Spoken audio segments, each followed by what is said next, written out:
Well, hello, my students. It is good to see you again, virtually. Here I am at another fireplace for another Weaver's Fireside Chat. I'm going to start today by reading a quote, if you'd like to follow along. It's on page 130 in our text, Chinua Achebe's Things Fall Apart. So on page 130, pause there and then find it and then unpause. And this is what it says in the first full paragraph.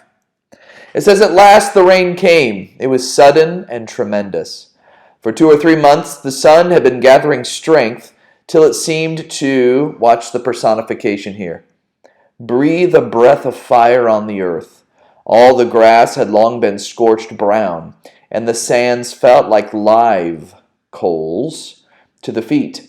Evergreen trees wore a dusty coat of brown.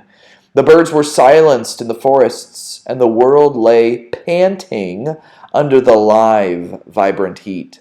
Then came the clap of thunder. It was an angry, metallic, and thirsty clap, unlike the deep and liquid rumbling of the rainy season. A mighty wind arose and filled the air with dust. Palm trees swayed as the wind combed their leaves into flying crests like strange and fantastic coiffure." Okay, so you read that and you see all this personification, right? And so right now I'm thinking, okay, what if I were doing this essay? I'm preparing for this literary analysis and I'm a student and I come across this passage. And let's say that I am doing this guy up here, okay, language of the discipline. I might say, wow, there's a lot of personification there. And let's say I were taking that language of the discipline and I were doing something like ethics, or something like change over time or multiple perspectives, okay? And I'm trying to find a relationship between those. And what I could say is that there is a perspective from these native people in this tribe, in this village, that the earth is in some way alive, like actually alive, that there's a real live earth, there's spirits. They treat it like it's a divine being or something like that.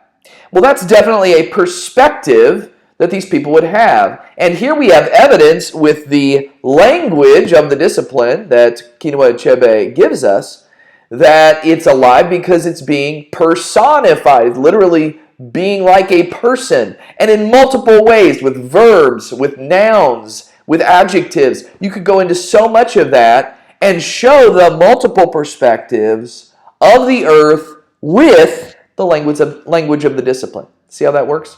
So I wanted to share just that one example. Your chore tonight is to read the next 2 chapters, which I'm sure you've done if you're going to do, okay? I just read them. They're fantastic. Something actually happens finally. If you haven't read it, there's going to be a death. Oh, no. And so that's chapters 13 and 14. And something pretty dramatic is going to happen to Okonkwo and his family.